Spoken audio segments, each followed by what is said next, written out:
All right, hello YouTube. It is review time on the 2021 Backcountry 850. All right, we're going to start from the front and we're going to work our way back. So, the 2021 Backcountry has basic, non-adjustable monobody HPG Plus shocks.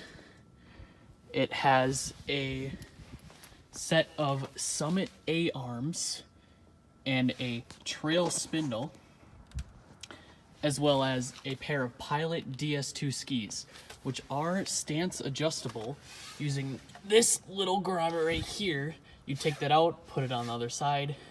It moves your ski stance from 38 inches to 40 inches. Moving backwards, we have C motion. This is not T motion. This is not R motion. It's a combination of both. It's a 146-inch skid with basic HPG Plus monobody non-adjustable shocks.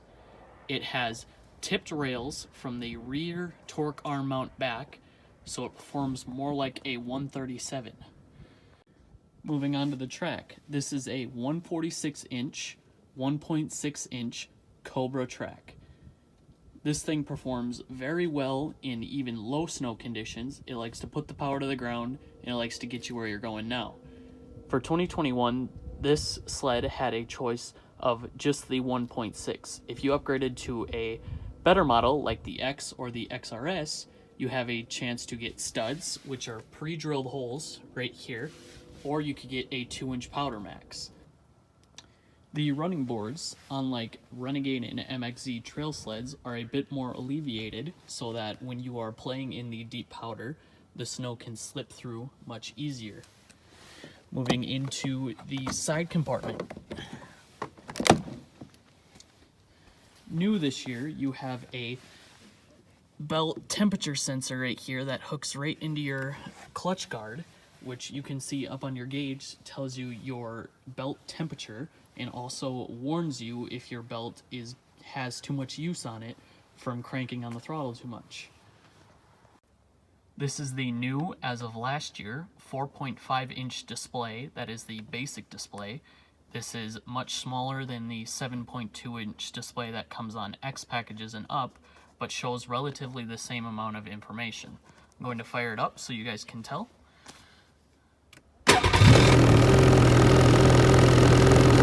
This sled is still in break-in, so of course it is going to keep flashing the break-in. As you can see, you have your time up here in the left corner. That's adjusted by using your S button. That can have your time. It can have your miles. I currently have 6 miles on this sled. It can have your trip A miles, your trip B miles, as well as your engine hours. Coming towards the middle now, you can see your mile per hour, you can see your fuel gauge, your temperature gauge. This is the screen that shows you your belt and engine temperature.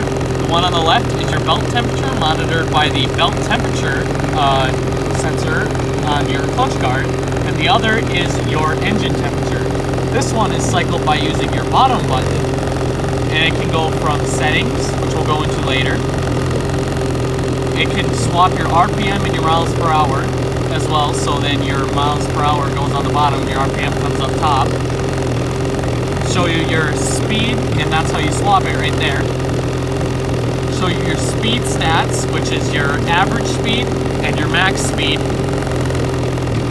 Show you your fuel stats, which shows you your average MPG, which I'm only getting 8.2, of course, is much less in the break-in. And then just your engine temp. Now going into the settings, you hold the button to get into the settings. You can change your units from metric to standard. You can reset all of your statistics. You can change your brightness so that it's easier to see at night. You can also change your clock so that it's at the correct time. And then you can exit. So for accessories, I added this low grab handle on it. The hand guards come standard with all of your sleds. I have a wind deflector piece that's red that goes on instead of this low windshield for when you're playing in the deeper powder. I have a pair of shock protectors to cover up the shocks. I have it off on the other one so I could show you the monobody shock. I also have a pair of link brackets on the back here for a tunnel bag. And that is pretty much it for this sled. Now, I am averaging, as you saw on the gauge, something like 8 miles to the gallon. Now, this is an 850. You get 165 horsepower, and for the guys out there buying 850s, of course, you don't really care much about fuel economy. For your storage, if you don't add any bags on the tunnel, this is about all you get. It's been this way for years. It's Skidoo's way of slimming up their sleds. Now, there's a little screw piece right in here that you take a screwdriver and you spin that, and you can turn up and down the angle of your headlights. All right, final thoughts of the sled. As you have seen before, I have only about 6.5 miles on this sled, as there has been very little snow so far this year. But overall, for as much as I've had it and ridden it, I'm very impressed with this sled compared to my old Renegade. This thing, since it's an uncoupled suspension, I took the limiter strap off. On the bottom here, there's a limiter strap that connects from here to here. That stops your suspension from transferring weight as much, and that'll stop the skis from lifting, and it'll give you better performance on trails. Now, of course, I have yet to ride it on a big mile trail trip, so I have decided to not do that. And even though that this thing is still in break-in, it still lifts the skis and it keeps them to the sky if you want it to do that. At track, you'd be surprised how much snow that thing can move. Haven't gotten it into really major deep snow at all yet so far, but from what I've heard, this thing can really move snow. Now, the suspension being only 38 inches wide currently, this is how I've ridden it so far for the miles that I have on it. It can, as I said before, it can also be adjusted to a 40-inch stance, which is a little bit less than what an average trail sled is, but it gives you a bit more stability in the corners. Personally, I like this. I do not find it very tippy.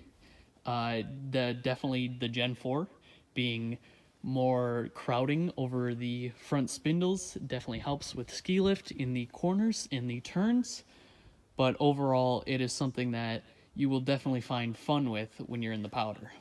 All right, so that is my 2021 Backcountry 850 review. Looking forward to riding this sled a lot this year. Hopefully we actually get some snow, and thank you for watching. Hope you enjoyed.